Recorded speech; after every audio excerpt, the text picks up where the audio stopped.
using internet audio.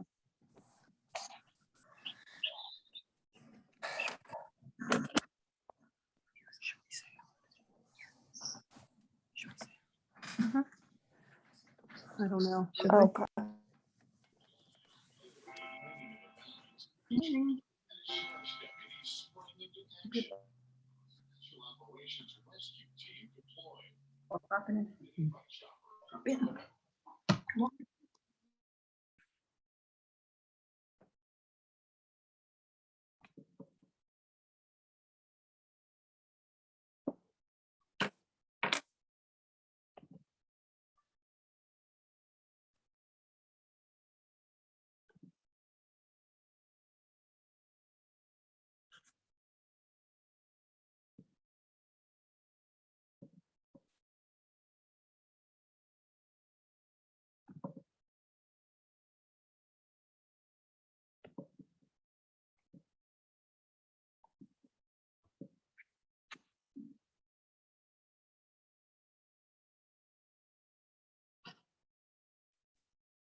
Nice hat, Bill.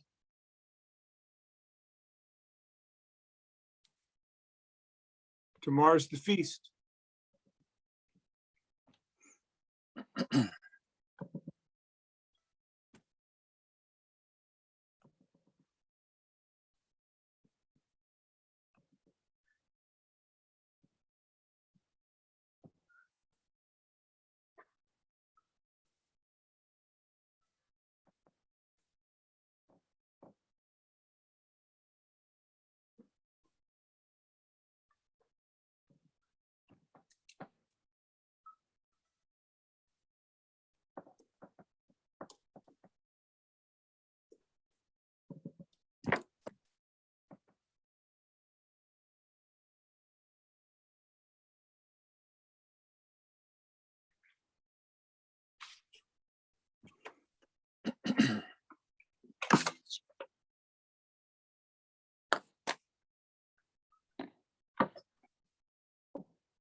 Everybody's very quiet.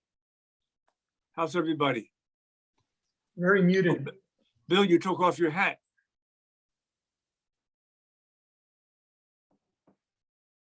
Jim Glasgow, how you doing? I'm doing great. It's a wonderful day. And you? I always tell people, I think I'm doing all right. So everybody else thinks that's the problem, but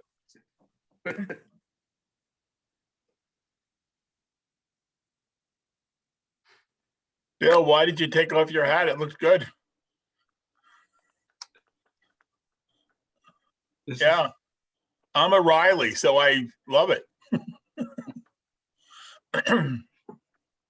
Madden must be Irish also, right?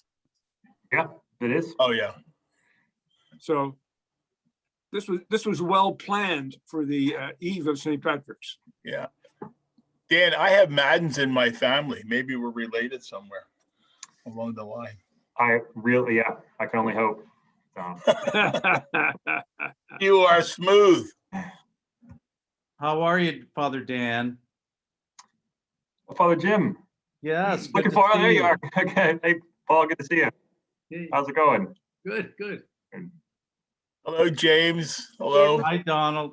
Hi, Don. How you doing? Hello, Not Paul, bad. Hi. Kevin. Kevin. I see Rini there too. Good evening, Father. I Dan, guess have those pyramids of Oh. ice melted yet up in Merrimack? I see that? Maureen and Bill too with their Irish hats. Wondering if those big black pyramids of ice in the parking lots at Merrimack have melted yet. Oh, they're still holding on. Just hold on till May. Yeah. Mm. Well, good evening, everyone. It's a little bit after 7. Thank you very much for coming. Those of you who have been with us for this is like the 7th session we've had, could probably give this little blurb. My name is Father Bill Waters. I'm a member of the Augustinian community and pastor here at St. Augustine's in Philadelphia. A little committee, and I'll introduce them very shortly, helped to evolve and develop this process, this program, as a result of a survey that was done in the parish. And we looked at some of the things that were positive and some of the things that said we should maybe pay some attention to.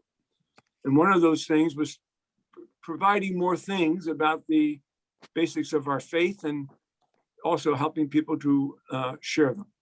So that's how this evolved. We started in Advent with the sacraments of confirmation, baptism, confirmation, Eucharist.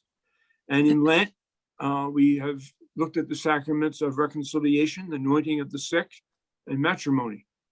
And tonight, the last of the sacraments, but not the last of our sessions. We have one more session. Tonight, the sacrament of holy orders.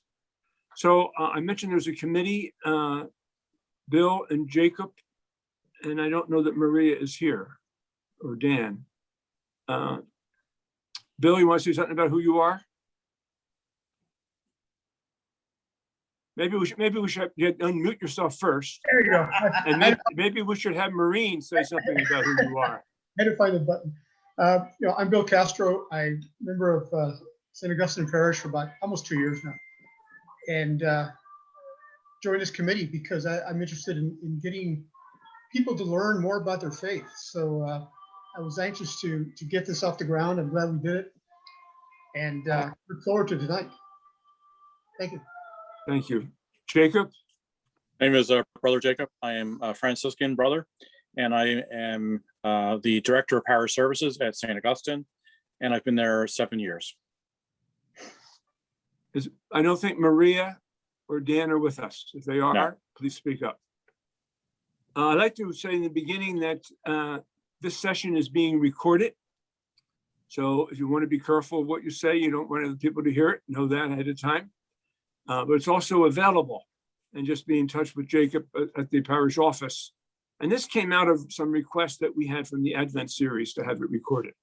So if you'd like a copy of it or wanted to send it to somebody, Brother Jacob could help you to do that. I'd just like to begin with a little scripture passage, and then I'll turn it over to our guest participants. This is from the Gospel of Matthew. Jesus summoned his 12 disciples, gave them authority over unclean spirits to drive them out, and to cure every disease and every illness. The names of the 12 apostles are these.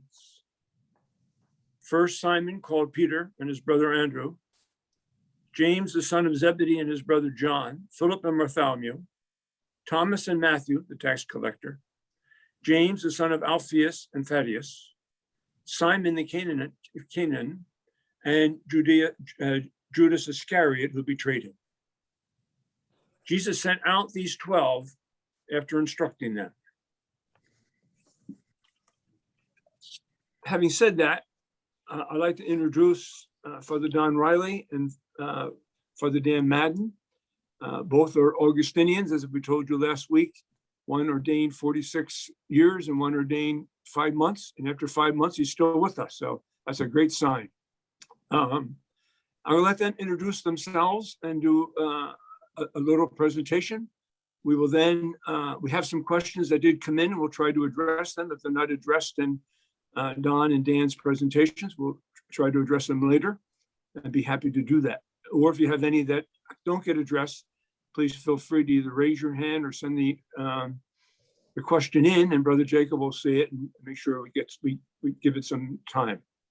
Okay, Don, would you like to go first, and who you are, how much you weigh, how much money you make, anything you'd like to tell us about yourself? I'll take the first question. My name is Donald Riley. I was born and raised in Delaware County. I went to Monsignor Bonner High School. I met the Augustinians and I joined them, and that was about 55 years ago. I've been ordained 46 years, and my ministerial experience is very widespread. I started off in a parish in Jamaica, New York. I went to our high school in the Bronx. I went to Villanova. From there, I was pastor of St. Denis Parish in Havertown. Then I went into provincial administration as personnel director. I had a great opportunity after that to co-found Siloam Ministries with their mercy sister, Sister Bernadette Canary. And that was to give spiritual direction and pastoral counseling to people living with HIV/AIDS. And we had our place down there in 12th and Spring Garden. That was about 8 years. After that, I was elected to 2 terms as our prior provincial. I took a sabbatical after that. Then I was asked to be president of our prep school, St. Augustine's in South Jersey. And I was there for 6 years, and I just finished my 4th year here as head of school at Malvern Prep. I'm one of 8 children. I'm number 5, and I'm very happy to be here. And it's a great opportunity for me. I enjoy doing some research to prepare for this evening. So thanks, Bill, for the invitation. Dan, I don't think your resume will be as long. Gotta go, yeah, 3 Augustinians. Yeah, born in and mostly raised in Cincinnati, Ohio, a little bit of time in New Jersey.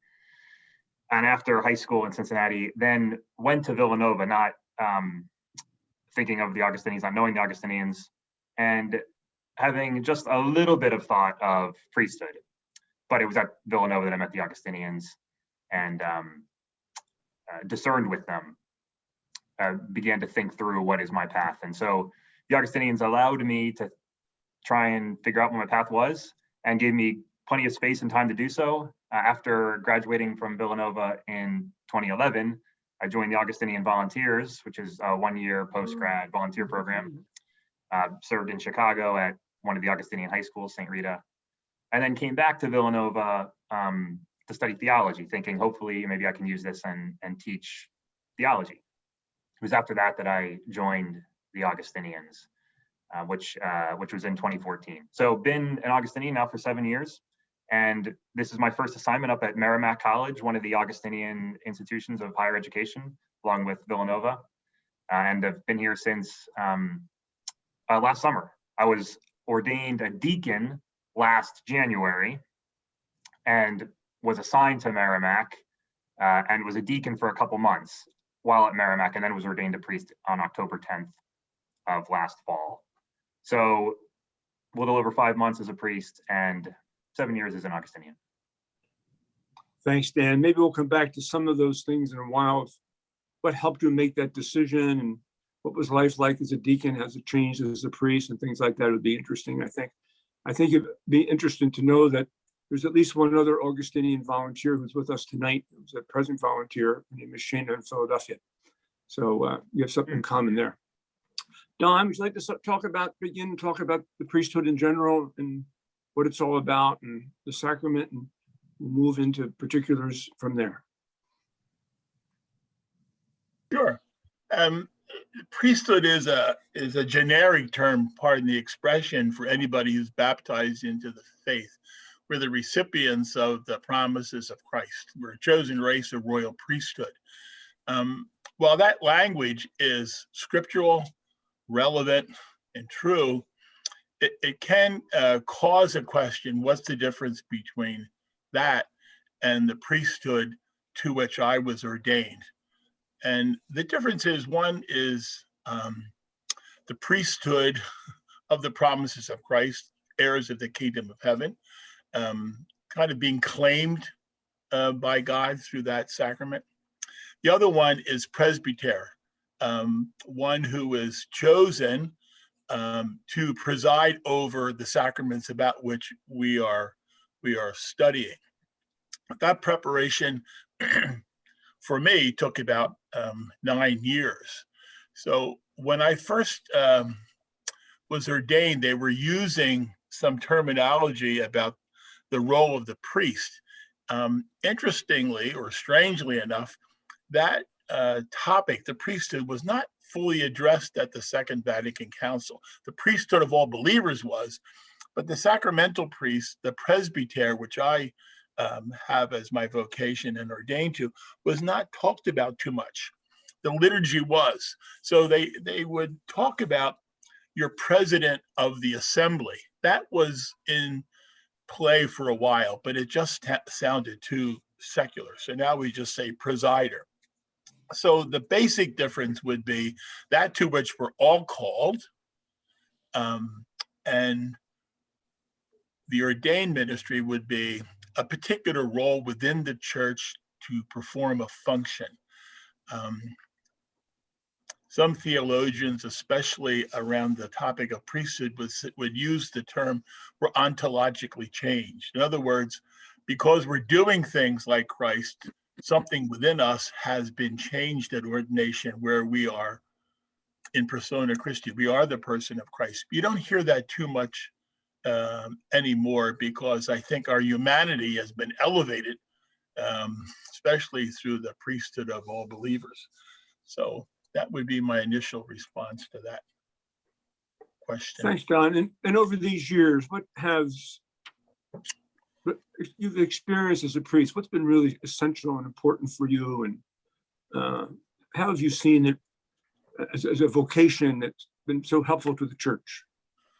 Well, that's a real good question. When I was very young in St. Cyril's and St. Philomena's parish in Delaware County, I think I had a vocation. I didn't have the wherewithal to name it, but I was certainly intrigued by priesthood. But the priesthood that I experienced was diocesan priesthood, and it seemed so different from my familial experience. So I really didn't give it too much attention. When I went to Bonner, now I had 3 brothers, older brothers, who went to Bonner too, so I couldn't wait to go to Bonner. I met the Augustinians.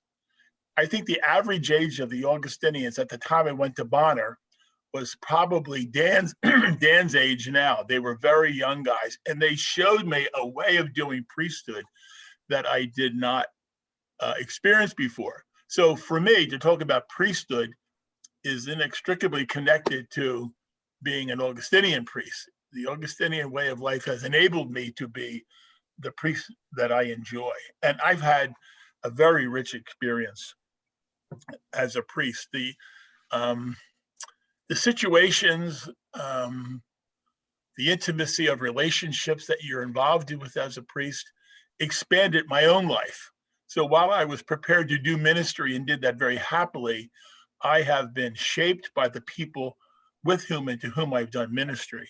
It's had almost a surprising effect on me. I've learned from the ministry that I've done as priest, and I've taught parish, worked with people living and dying with HIV/AIDS. It's been very broad. So I've had a very opportunity to have a very rich experience. And I'm not sure I would have had that if I was not an Augustinian. Thanks, John.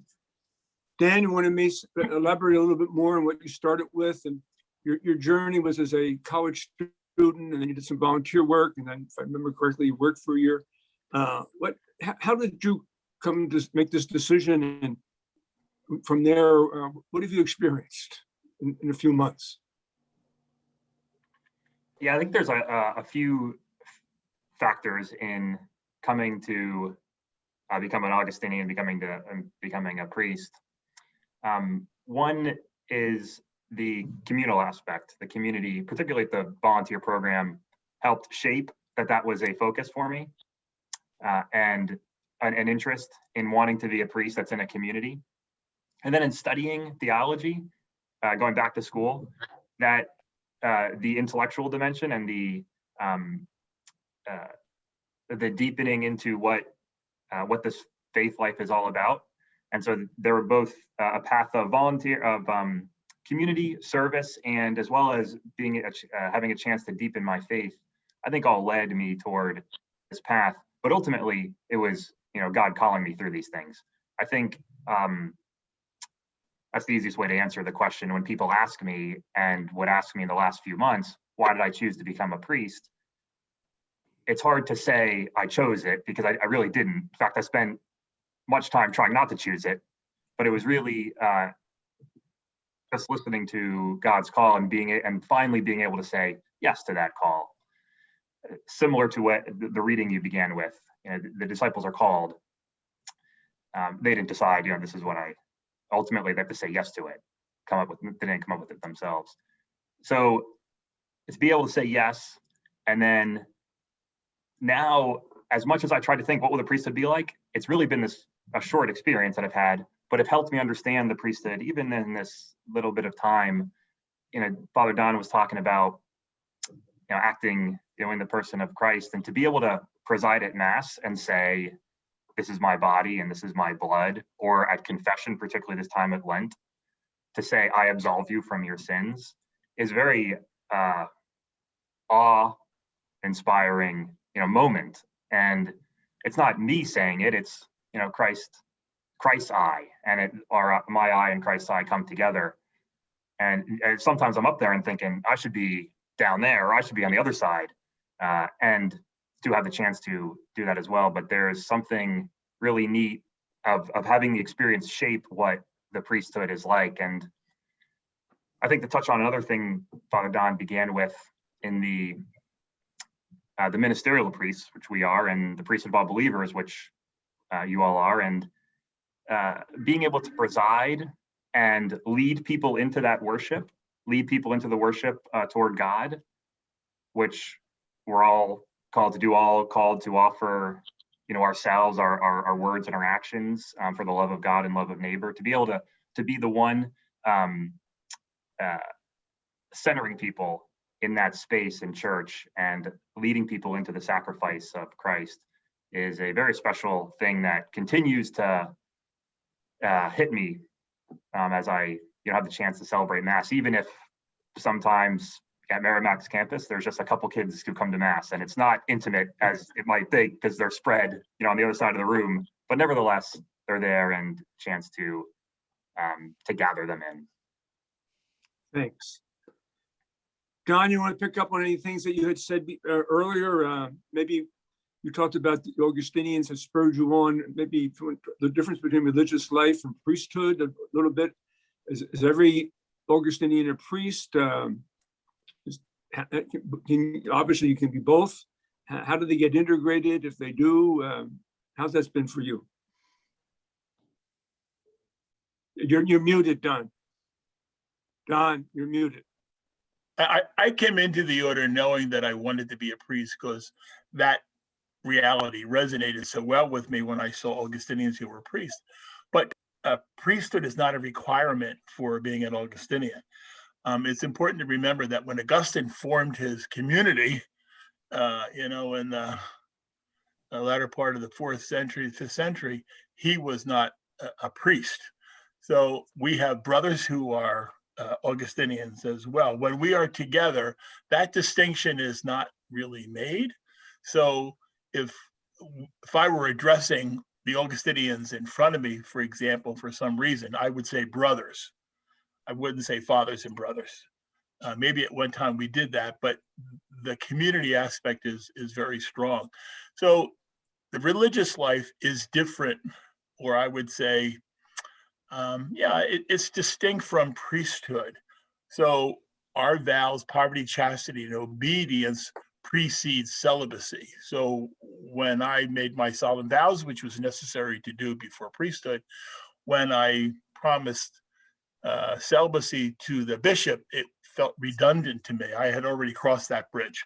So as a religious, we followed the rule of St. Augustine. Community life is a very high priority for us. Augustine had an exquisite notion of friendship through which he encountered God and other people. So our community life gives us the conditions for the possibility of true friendship. There's something about our way of life because of Augustine's life. And if you know anything about it, he certainly went around the block a lot. So he had a very worldly experience, and we carry that with us, which gives us, I think, a pastoral sense of, he says that at one point, every saint has a past, every sinner has a future. Well, that's the essence of Augustine's philosophy of life. And most of my brothers in community are very aware of that in themselves. And certainly they bring that to their ministry. So priesthood to me sits within that family of our Augustinian way of life. Thanks, Don. Dan, you talked about you went to Merrimack as a deacon, and then after you were there a little while, you became a priest. What's the difference? There are transitional deacons, there are permanent deacons. You were both a deacon and a priest. What's the difference? And how does that affect you that you're no longer a deacon, but you're a priest? Is there any difference in who you are and how you function and how you think? Or And one of the challenges for me in being ordained a deacon was knowing this is temporary, and so wondering how significant was this. However, every priest is a deacon and every bishop is a deacon, and even the Pope is a deacon. You can't be a priest without being a deacon in the meaningful sense of the word, in that you're a servant.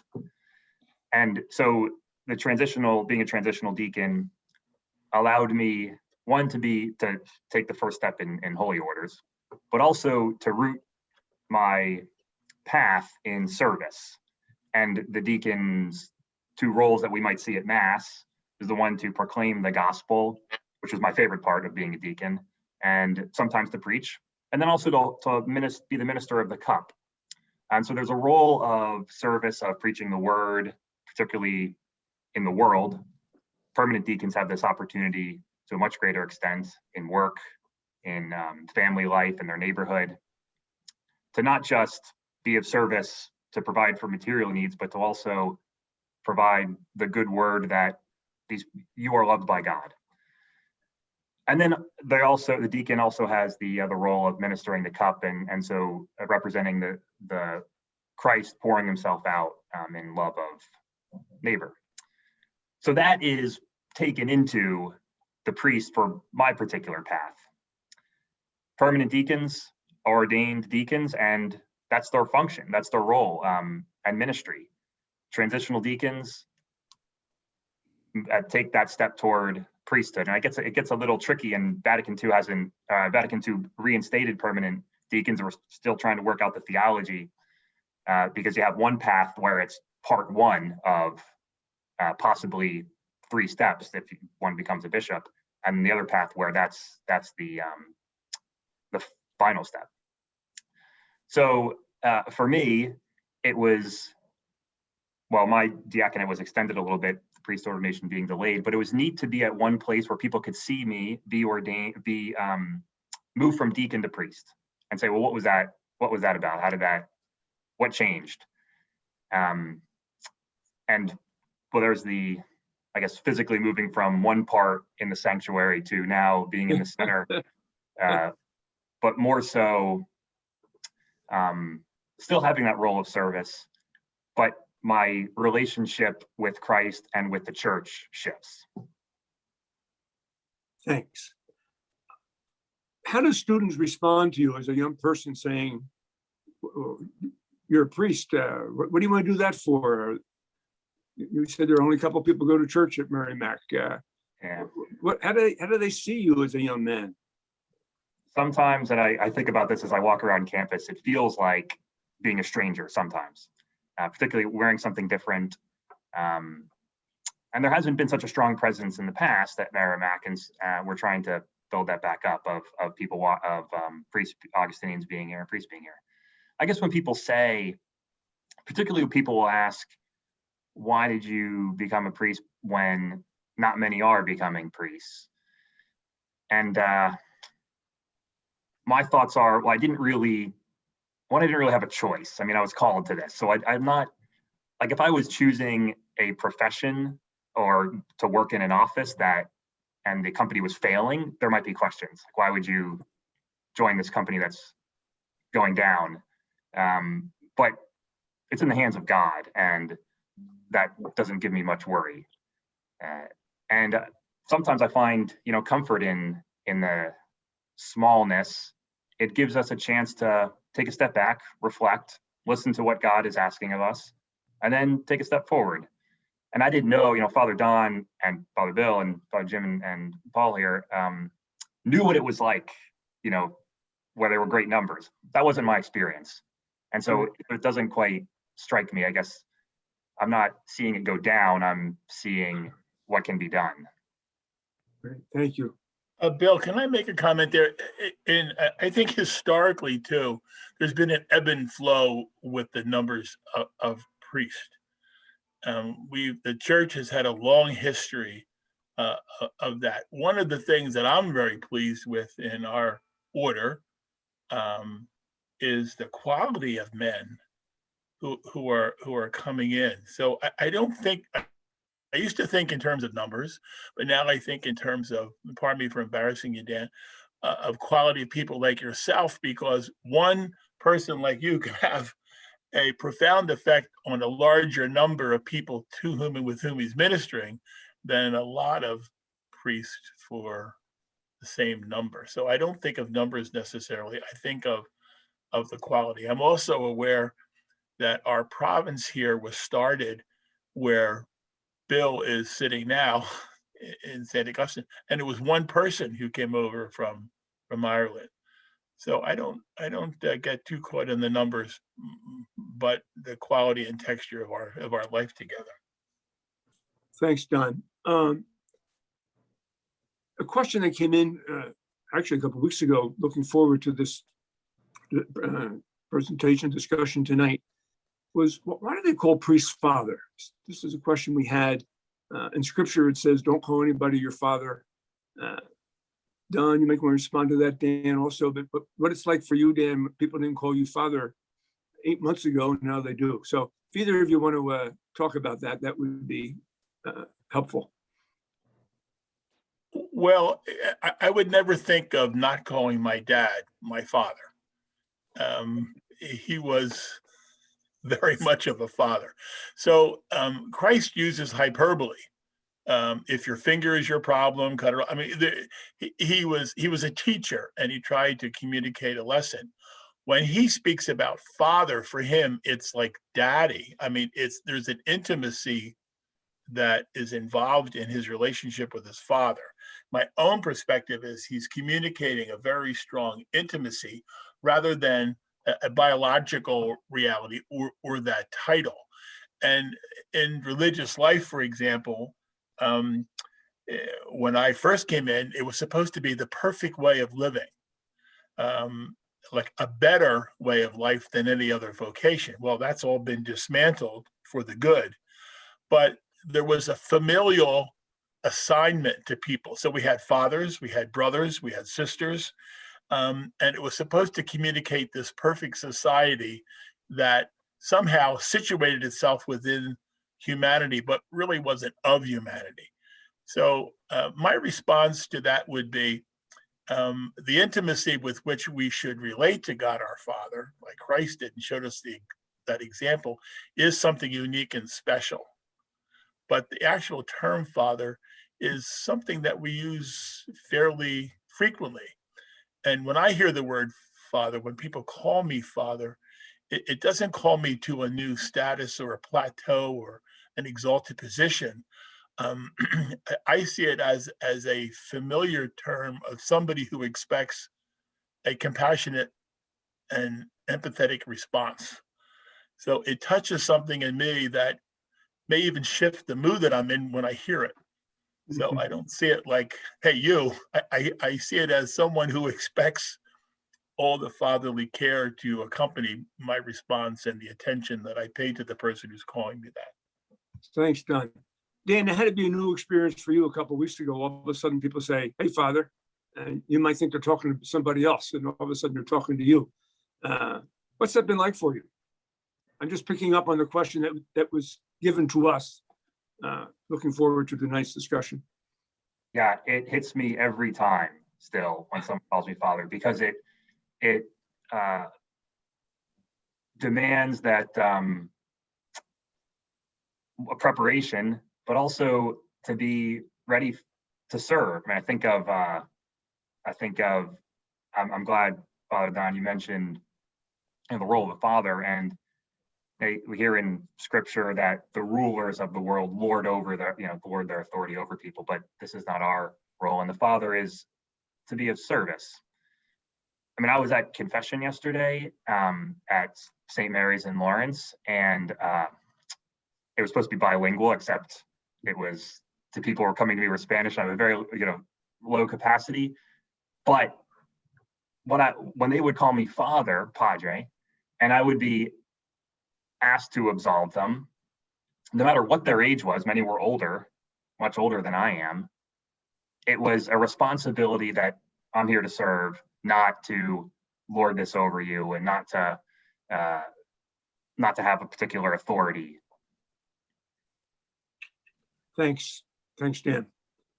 A question that came in today to us was, what explanation can be offered for the sexual abuse among the clergy and imposed upon the laity? Okay, Dan. No, I'd be happy to do that. Fortunately or unfortunately, as provincial, from 2002 to 2010, that was a significant part of my ministry. And what I learned is that it's idiosyncratic. And by that I mean it's not a disease, but it's certainly a pedophilia, for example, which is the name we use, especially with sexual abuse, that seems to attract most of the press and most of our attention, rightly so. That's a disorder, and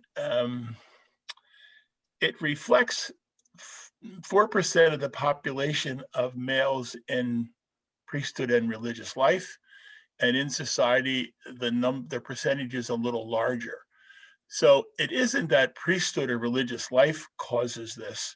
I don't think people really know exactly what leads to this. I could easily say, like Marley, well, it's a result of sin in our life. Well, I think that probably would be true, but that wouldn't be as satisfying as looking at some of the manifestations surrounding somebody who is a sexual abuser. Sometimes it's episodic, it's situational. It could be depression, isolation, a number of things in settings, all male settings, even in formation, our own experience of that. But I would say fundamentally, it's something that has an egregious effect when it happens within the priesthood, for the very reasons we were talking about father. There's a sense of trust there and confidence. somebody is vulnerable with priests because they feel safe. Well, sometimes that's the perfect condition of somebody who has this disorder and is prone to this activity. My own experience is I think some guys were attracted to priesthood because it didn't deal with the issue of sexual maturity or sexual integration. It was pretty clear. You came in and you were celibate. So somehow that was compartmentalized for you. And if you had this sense of this is a way of life for me, if you did not concomitantly integrate your sexuality into your personality, accepting the fact that this is the way God made you, then you were in for an implosion. It's a lot like pushing something down, it comes out on the sides. So my own experience as provincial with people is that sometimes they were sexually abused themselves. If they had this burden that they were carrying, if they weren't in the process of self-knowing, developing a strong spirituality and intimate relationships within our fraternity and other relationships in ministry, this would cause an explosion and then an episode would occur. I think too, the church got caught, not necessarily the question that we're being asked, but the church got caught in really not paying attention to the effect of taking such a serious step in taking a vow or committing to celibacy and what that would imply for the person living the life that we're called to. So one of the things that I'm happy about, if you will, is that it's out in the open. I hope people see it as a human experience rather than as a religious life or a priest experience. It's part of the human condition. I don't think we really know why. There's a difference between pedophilia and ephebophilia. Ephebophilia is something that you can manage well, and that would be maybe a same-sex attraction for like early teens through later teens. But most of the time we think of sexual abuse as pedophiles. The larger incidence of it, however, is people who are married, people who are sexually abusing their own, sometimes children, unfortunately, and sometimes relatives and even neighbors. So I feel like I'm answering a lot of questions here at once, and maybe it's because of my 2 tenures of service as a provincial, but I think the priesthood has offered people opportunity. It's very different now. There's an organization called Praesidium that we are accredited by, and we have a lot of checks on our life that are self-imposed and commonly imposed on us. That has led us to, I think, a healthier way of relating to people in ministry. This might be an opportunity for people to ask questions, Bill, because I'm not sure I'm hitting the mark on this. You began to ask the question I was going to follow up with is how's the church responding to this today as a result? You began to follow up with that with Praesidium. Is there anything else you'd like to say how the church is responding today as a result of all this? I think adequately, and sometimes I think poorly. Because sometimes I think it's like COVID, we just want it to be over. You know, it's very painful to have these conflicted feelings and to have to look at your call story. What is the reality of my life? And what is the organization to which I belong? So I see the church very much like humanity. We're struggling with an awareness that we have the burden of a definition of sexuality that isn't always put in the most positive terms.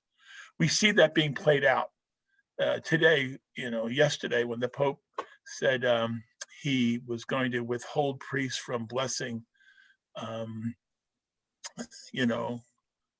reunions, or I mean unions of same-sex people. And this is the Pope who also gave us kind of a breather when he said, "Who am I to judge?"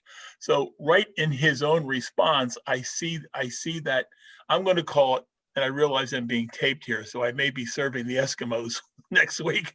But I see his own conflict and the conflict of humanity.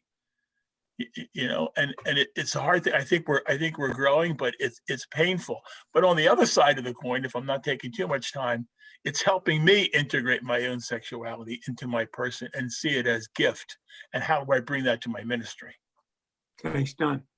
Before we open it up in general, another question has come in. I maybe asked Dan, because Dan, you already touched on it a little bit about, you used the expression that there were fewer priests today. The question that comes in is, why are vocations to the priesthood and religious life declining?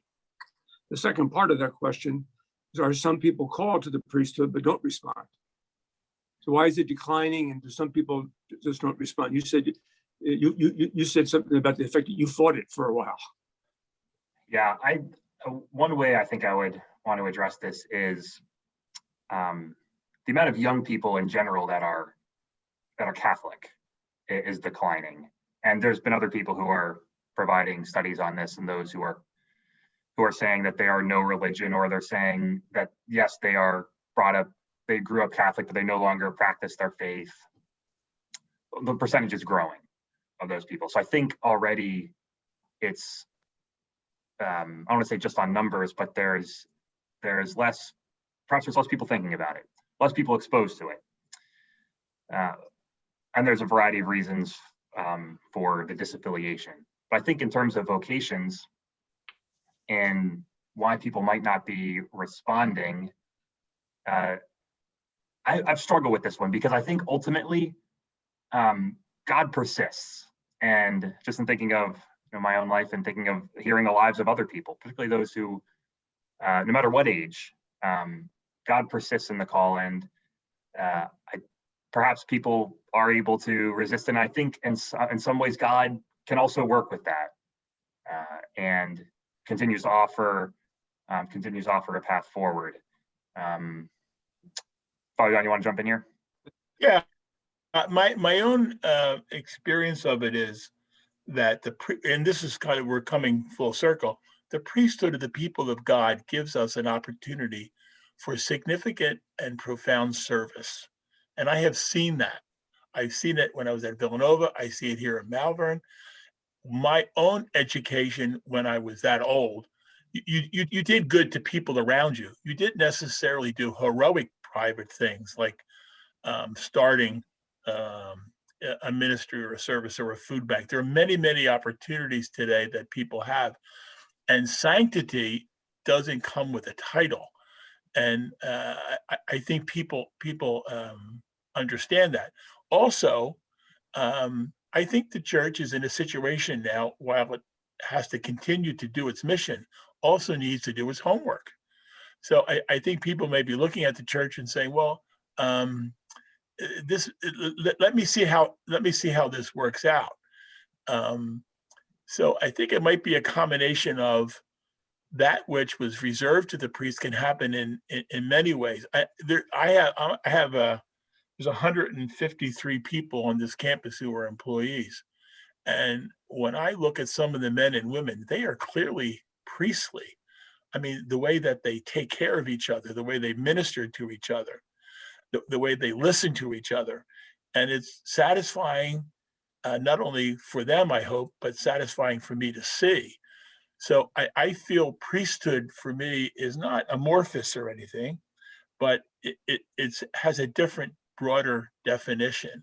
Mine is as presbyter and presider at the Eucharist. And again, it ebbs and flows, I think, according to the circumstances of a particular culture. If we were talking about, say, Nigeria, we would say there's an abundance of vocations there. So it really depends on the culture, situation, the circumstances that you find ourselves. Thanks, Don. We've gone about 45 minutes and we're scheduled for another 45 if necessary. So it might be a good time just to ask for any questions that people might have who are with us. You can send them to Jacob. You can just raise your hand, and we see your hand. We can call upon you. Anything? Yes, Rainey. So for both fathers, why the Augustinians, and did you consider any other orders? The answer is simple. We're the best.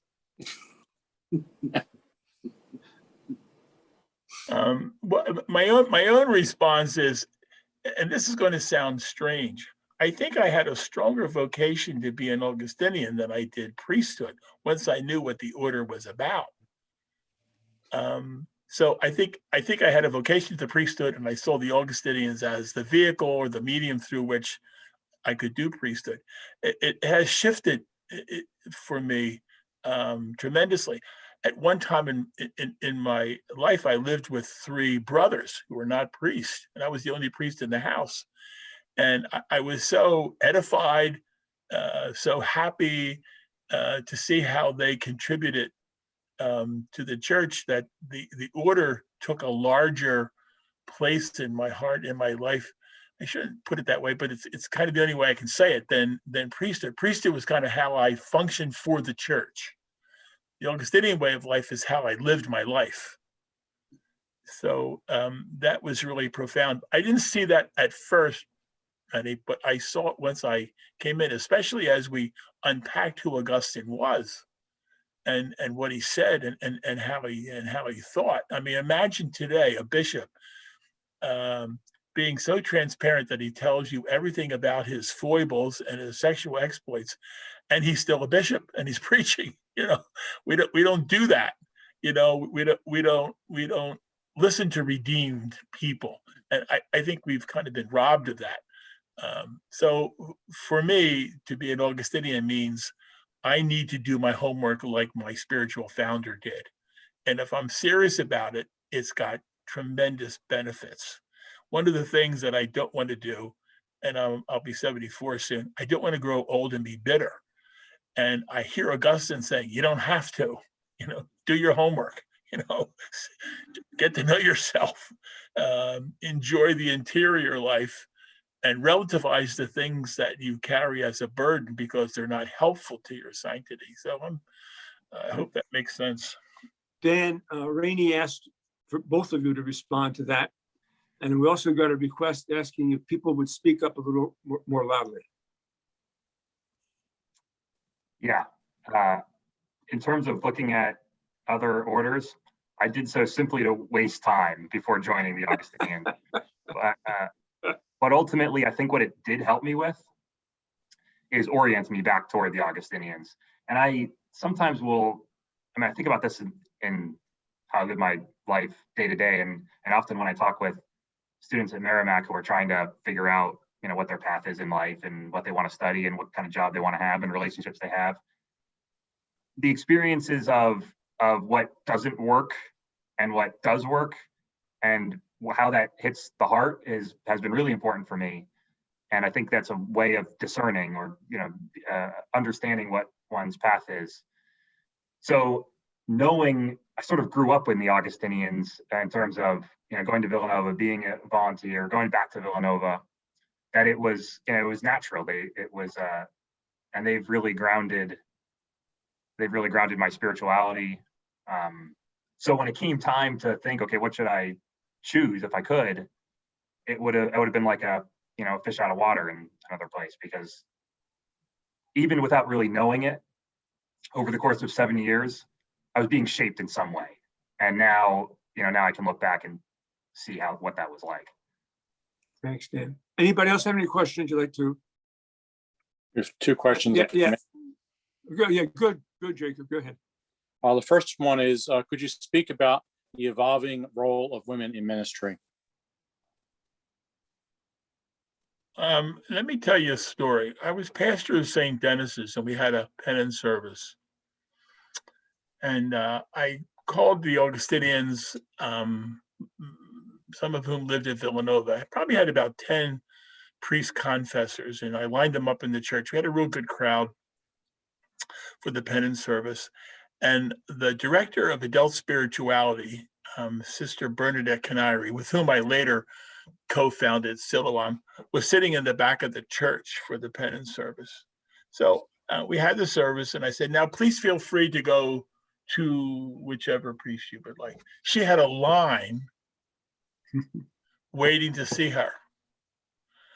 And I'm behind the altar rail, and I'm hearing confessions. I have to confess, I probably wasn't listening as attentively as I could have, because I was completely enthralled by the line that she had. So afterwards, I said, Bernadette, she said, I know, I'm sorry. I said, you had nothing to do with it. I said, what do you think was going on? She said, well, these are the people that I talk to a lot. So that was really instructive for me. I don't think we have to confine ourselves to categories to get God's work done. So I don't think we have to anoint somebody, although I realize that that is something that we need to discuss further as the people of God. But I think there's so much ministry that's happening today already. I have a brother who lives in North Dakota. They see the priest once a month, and they're very happy when he comes. In between those times, there are women. One is a religious, the other are not, who take care of all the spiritual needs of the people. So I think we need to celebrate what's already happening. Some women theologians that are rising up are incredibly articulate and really moving the spiritual ball ahead. And I think the people of God look where they need to look to find people who are helping them and companioning them on the journey. So I used to look up and say, why not? Now I try to look out and say, wow, look at that. How can I encourage people to continue to do what they're doing? And I realize we're probably talking about some kind of accommodation or new way of thinking about ordination, but that's beyond my scope. I'm just very aware of being on this campus, the women religious and lay women in my life who have really done remarkable work for the church. Thanks, Don. Any other questions? Yep. Second question is, Father Dan and Don, if they both have they ever read Confessions by St. Augustine? And this person says he has tried twice and only got 75% through it the second time. He did pretty well. Yep.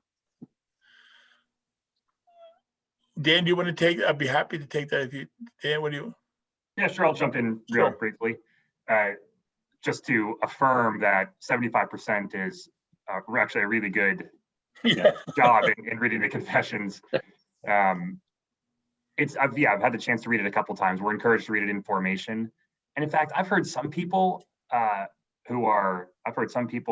Robert Barron being one of them, say, I mean, that's a book he's been told to read every year of his life.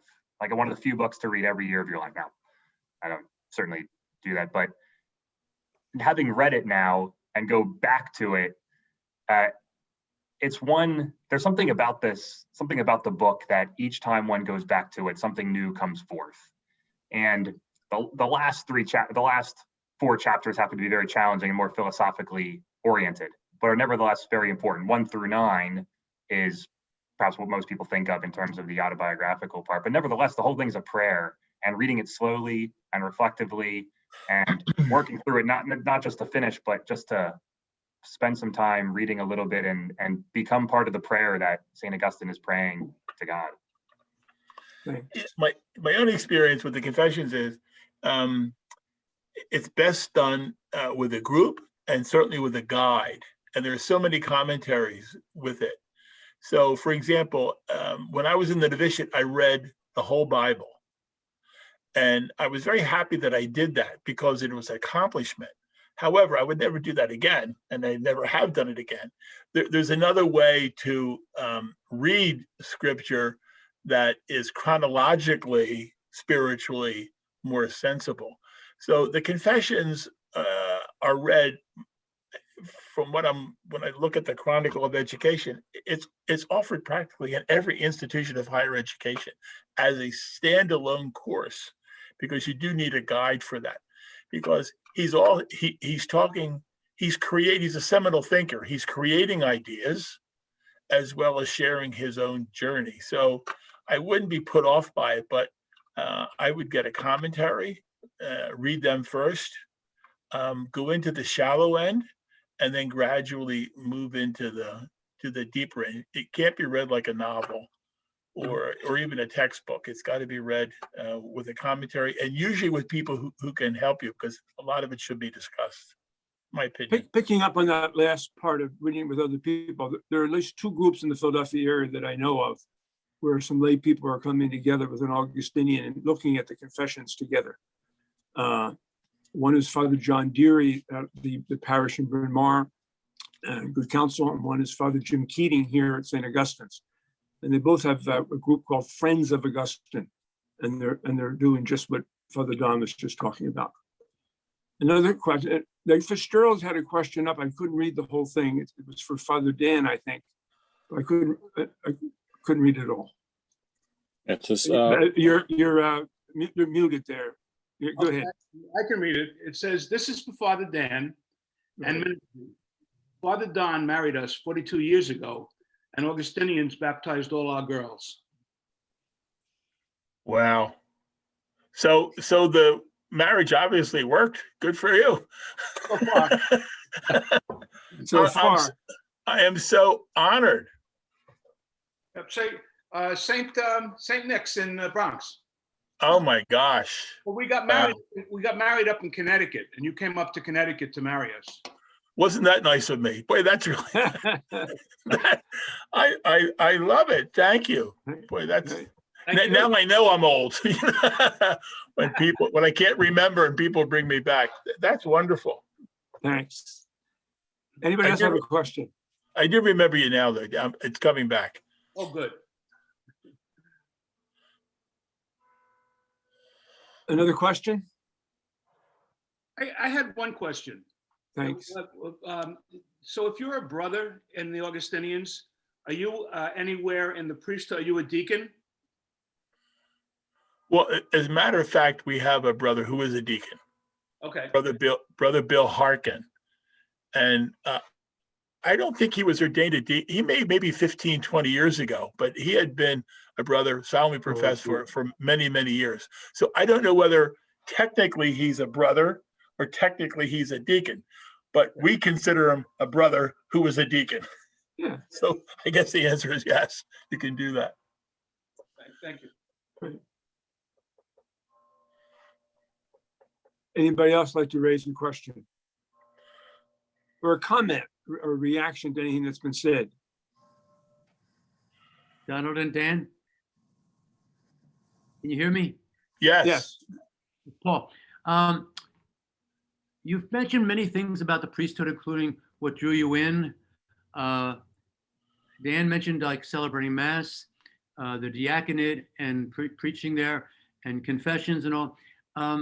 Could each of you say something more about the central feeling I have about being a priest is something about proclaiming the gospel, whether you're giving a homily or just in your life, as an incredible discovery that keeps getting ripened the more you're a priest.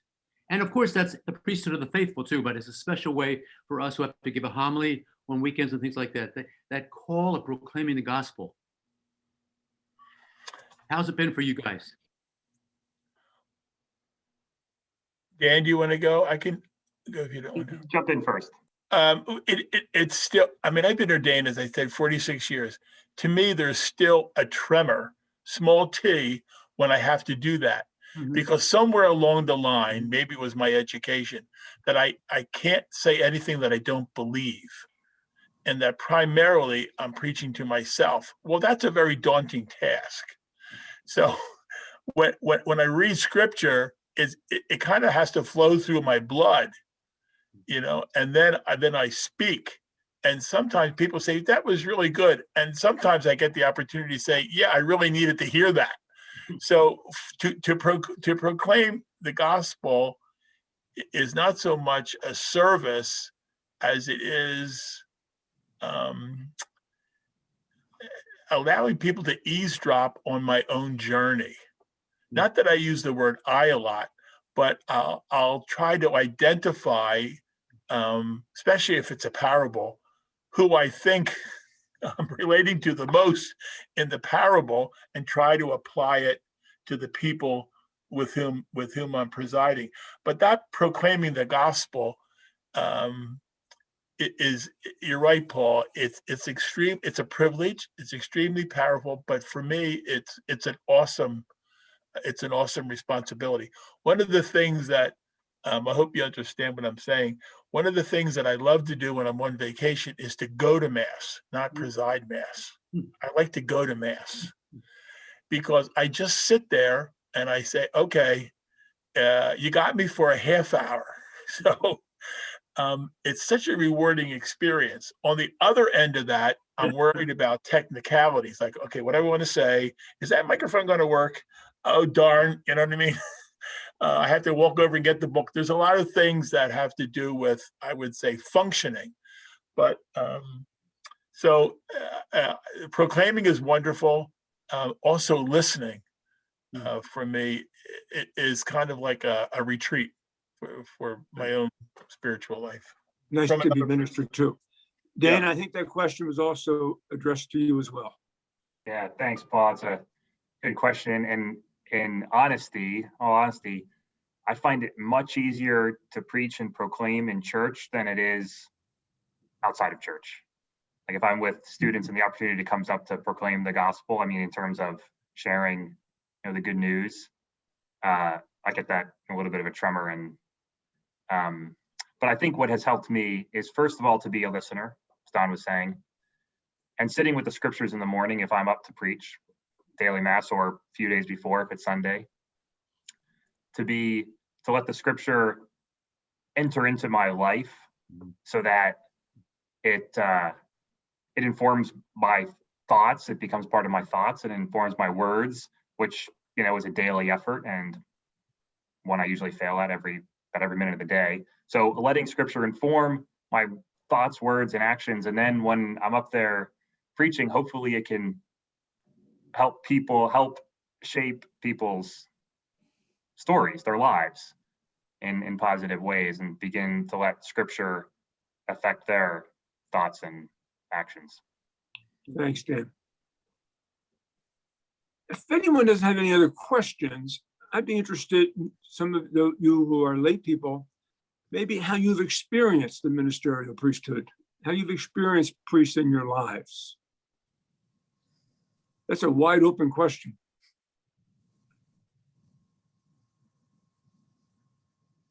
Anybody want to talk about any of your own? Yes, Maureen. Good and bad. Good and bad. Want to say a little bit more about that? Okay. That's honest. That's very honest. It's also very real.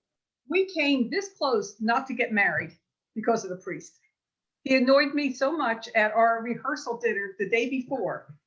I walked away and went into a little side altar, and I'm like, enough. And I was trying to figure out where else we could go, because, we were having a wedding. Then I don't know, I guess he was having a really bad day, because then he went back into the directory and apparently yelled at the organist, and then he came back and then he was fine. So I don't know what the problem was, but I sure didn't need it, not when you get married. That was a bad one. We had really good ones.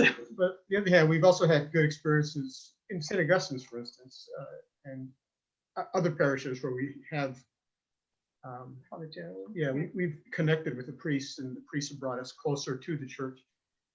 Again, and it wasn't the only bad experience, but we stick it through. We stick through it, come back, and thanks.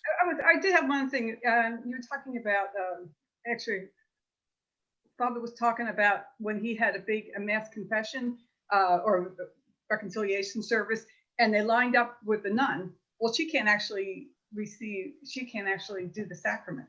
So do the people, after they do that, after they talk to her, do they have to go back to the priest and talk to him? I'm not sure, Maureen. I think they must have known what they were doing. Okay. And they saw her as an occasion to talk. So it's probably maybe more spiritual direction rather than bless me, sister, for I have sinned. Right. I don't think, I Okay. don't think, yeah, I don't think people adapted the formula. They probably were just talking to her. But I was just amazed because I just wasn't expecting it, and neither was she. Well, when my father was dying at our house and he was really sick, and the deacon, we had a relationship with the deacon, and he had come over to the house, whatever, every week or so for years, for like maybe 5 years when they were living with us. And actually, my father had never even met the priest, but I was at church a couple of days before my father died, and the priest, asked me about him, and he said, "Well, do you want me to come by?" And I said, "Well, the deacon was just there," and he said to me, "Well, the deacon can't give, sacrament of the sick." I said, "Oh, okay." Yeah. So he came by. So but I hadn't even think about that because I just had this relationship, and we had a really good relationship with the priest too. But we had a really good relationship. My parents had the relationship with the deacon, but the deacon provided the sacrament. Yeah. Anybody else want to share any experiences that you've had? I just see Christine. I would like to say something. Yes, Bob. Priesthood for us has always been very important. We were steeped in the 1950s, Catholic school, Catholic high school, Catholic college, and we have studied since. Daria teaches theology at a university here in Connecticut. And what we found is when we met and Father Riley, we didn't belong to that parish at St. Nicholas in the Bronx, but we went there, we traveled there because the priests there we felt they were very authentic, and they were spiritual men and they were authentic men. And the struggle that we have had over the last, let's say 10 or 15 years is with the diminution of the troops, the priesthood troops, there's less and less pastors and there's less and less priests that really speak to us, and you feel like a snob saying that, you feel like, well, why don't you just listen? And I understand that element of it. But the priesthood, the church to me, flows from the priest and the priesthood. And when it's not there, or it's only there in a physical presence, it's absolutely difficult for us to do what we need to do. That's it. Thanks. So I saw a message that was in the top here that came across from one of those who were participants here tonight. I don't know if she wants to speak to it or not, but she says, "I find priests today more human." Just want to share this, what one person said, and I don't know if she wants to say any more about that or not, or if anybody else wants to comment. Jim Glasgow has his hand raised. Yes, Jim. So we have been fortunate enough to live in multiple states over many years and have encountered many priests. And when I was teaching at Villanova, I was involved with their Center for Church Management, where we would do different for different orders and different parishes. And one thing I always found interesting was that when you talk to some of the priests, they would say, "This is not what I signed up for. I didn't sign up to be a manager of a property. I didn't sign up to be a financial guy. I didn't sign up for this. I signed up to pray and give God's graces." And I'm just curious what I guess you who are a priest feel about that. I mean, has the job really changed significantly over the years? I think if I wanted it to, it could affect me in the way that I would find most convenient, but I chose not to do that. I have been in education for the last 10 years. I never, ever thought that I would have that as a ministry. And what I do as head of school could clearly be done by somebody else who is not a priest, except for the way I do it, hopefully. So I've really found, now that I'm speaking more to my Augustinian life than anything else because of the great diversity that we are involved in and things that we can do. When I had the privilege of co-founding Silouan Ministries. It was Sister Bernadette's idea. I went to the provincial and he said, that sounds like a very good thing that we should be doing. I couldn't believe, I was personnel director. I just finished it. I couldn't believe he said it. I said, this is terrific. So I've had good experiences that I was hoping that I could have, and I really enjoyed it. And I've also had experiences that I've been asked to do, and I've said yes to it because I think I've had enough, maybe isn't the word, but I've had enough good experiences. So I try to bring the priesthood, the Augustinian way of life to whatever I'm doing. But I do know on a daily basis, I'm wearing a collar or a habit and I'm doing the work that somebody else could do, but I'm choosing to do it in a particular way. So I've never had that, woe is, like, this is what I signed up to do. Of course, I have 7 siblings who are married. And when I look at their relationships, let me tell you a story, a real brief one. When I was 25 years ordained, my family threw a party for me, and it was really quite nice. And I didn't know at the time, but the longest time that they gave me after I left for the order was 6 months. They said he'll be back. And my oldest brother said to me, you went away to do good and you've done very well. So when I look at their lives, my life is rather, I would say it pales in comparison to some of the challenges that they have had. And I knew when they stood at the altar and professed their vows to each other, they had no idea what they were getting into either. So that phrase is kind of like, it's not relevant for anybody who's living life, who drives their own bus. It just doesn't happen that way. It's a great story. We've been married 59 years and I totally understand it. Jim, you might be interested to know, I wrote an article that got published a couple of years ago, what the bishop did not say at ordination. Yeah, really. That's right. I remember that, Bill.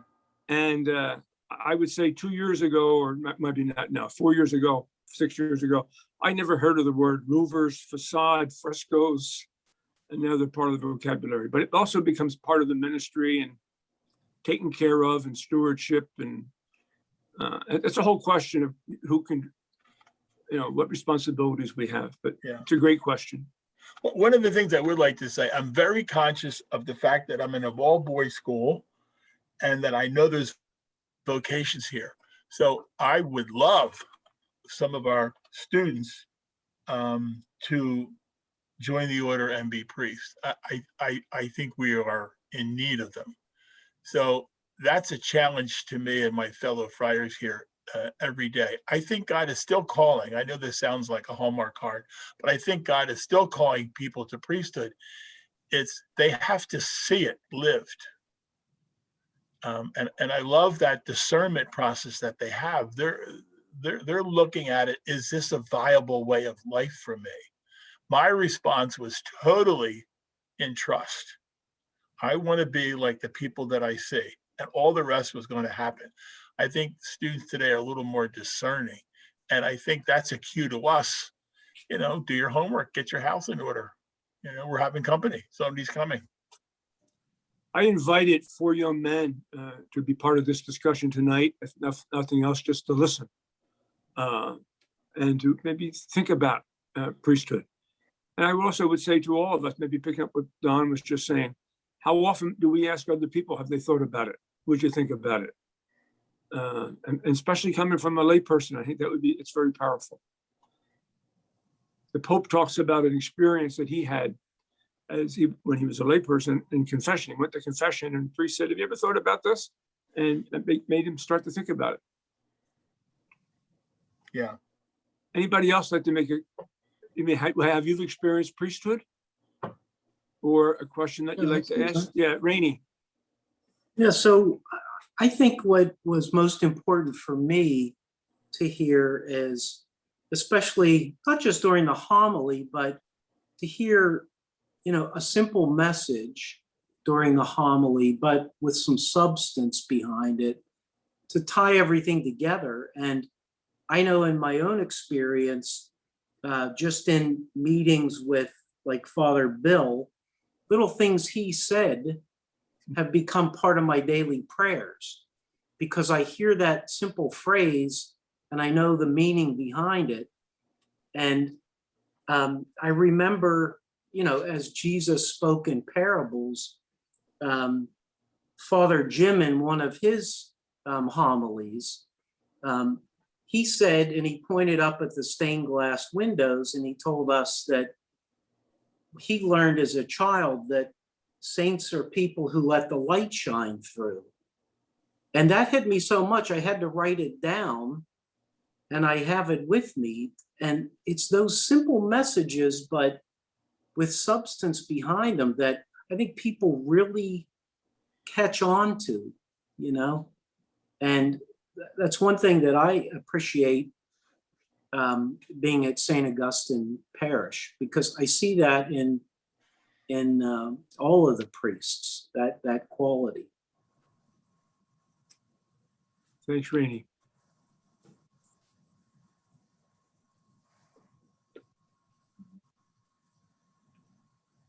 Dan and Don, is there any last things you'd like to sum up or say, conclusions? No, I don't think so. It's been a real pleasure to be with you because you've pulled out in me things that I don't ordinarily think about that have a treasure quality about them for me. So I'm very grateful for, I'll probably take what Renee said. I will make my evening prayer kind of just thinking back on our discussion. So thanks, Bill, for doing this. I appreciate it. Good to be with everybody. Dan, anything you'd like to sum up or mention? Other than, yeah, thank you for the opportunity. I think the questions that we prepared, and I'm still, so new at this, and Also, this opportunity is a opportunity for growth for me, and hearing your thoughts on the priesthood and knowing that, someone has been a part of the Augustinian way of life because of marriage and baptism for 42 years is inspiring and affirming as I begin the journey. thanks. I'd like to mention to all of us, if here at St. Augustine's on Thursday evenings, we have a group who come together on Zoom to reflect on the scripture passages for the next Sunday, if you'd like to be part of that. On Friday night, we've been having the Stations of the Cross on Zoom, if you'd like to be a part of that. On Good Friday evening, we're going to have 7 lay people reflect on the 7 last words and how they integrate into their lives.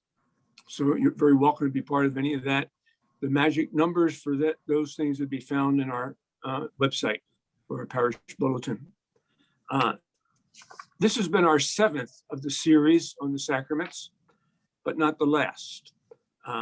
Next Tuesday night, we will have the last, and it's going to be, how does all this come together? From the sacraments of initiation to the sacraments of service, sacraments of peace, how does all this come together? And the presenter or participant will be Monsignor Mike McGee, and his position is the Dean of the School of Theology of Studies at St. Charles Borromeo. So hopefully a person who's certainly very much in touch with the theological studies and will help bring a lot of this together for us, if that makes a lot of sense. I'd like to close with this scripture passage, and it's from Matthew. Jesus summoned his disciples and said to them, "You know that the rulers of the Gentiles lord it over them, and the great ones make their authority over them felt. But it shall not be so among you. Rather, whoever wishes to be great among you shall be your servant. Whoever wishes to be first among you shall be your slave. Just so the Son of Man did not come to be served, but to serve and to give his life as a ransom for many." Thank you both, Dan and Don, for being with us, bringing your experiences of many years and several months. It's been very helpful. Thank you all for being with us. Hope you can be with us again next Tuesday evening. Thank you. Thank you. Thank you, Bill. Thank you. Good night. Thanks. Right. Oh.